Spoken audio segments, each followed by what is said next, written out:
Oh, snow. Snow guys, snow.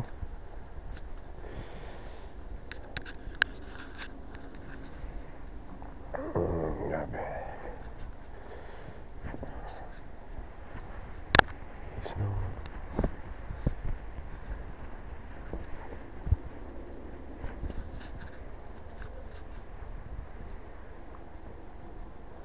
Grabe, kahapon wala pa ito eh. Tapos biglang nag-snow. Oh, babalik na kami. Nandito kami sa Boucherville. Bisita kami sa kaibigan namin dito kasi may birthday. Ayun, babalik kami sa Sinsutek. Ito yung mga bike nila oh.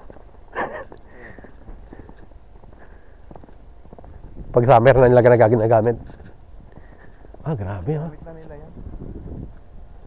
Pahabol pa talaga ng snow ang puto. Ako, sigurado pala doon sa garage. Makaahon po tayo yan. Makakalabas ka nito? Ah, malambot pa naman ito eh.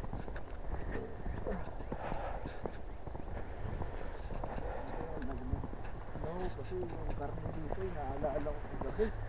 Hindi mo pala naiakyat yun?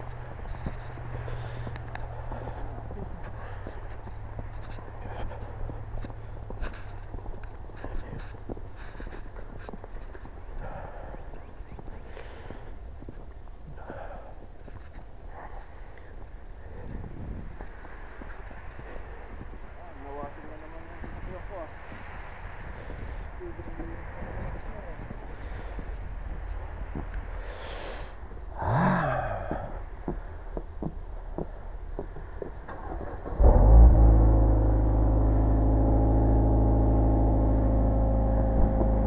Tanggalan muna natin.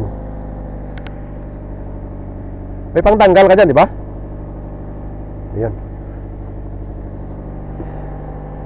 Sigurado, bibili ka rin ng ganito. Mura lang naman. $25 lang yun.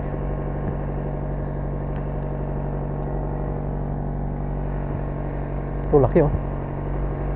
Ano yung pinagana mo ng wiper mo? Automatic yan.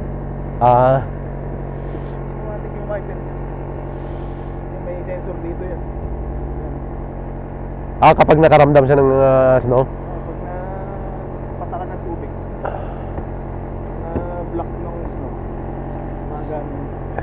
May snow sensor pala siya. Hindi, kahit kung naka-off, wala naman. Oo, pag naka-off, wala. Pag on mo lang. Pusin mo. Ah. Sensor yan. May sensor. Kasi sa headlight, ganun din. Nakakonect sa headlight yan.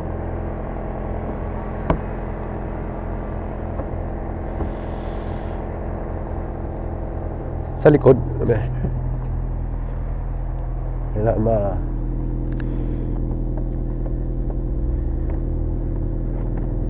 Kailangan mo pala may wiper dito sa likod oh. Tulong mo wiper na yun. Kaso, ayun ang klase yung nabili ko sa Amazon. Amazon na yan ha. Plastic lang yan. Yung original to, bakal yan. Mahal sa Mazda yan.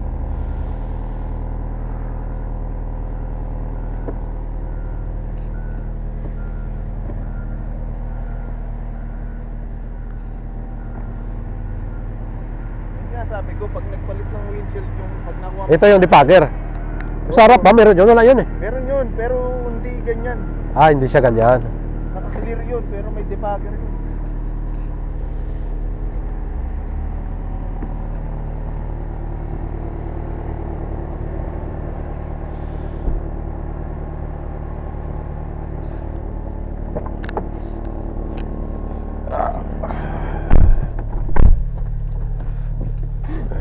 Nag-reply yung sa toolbox.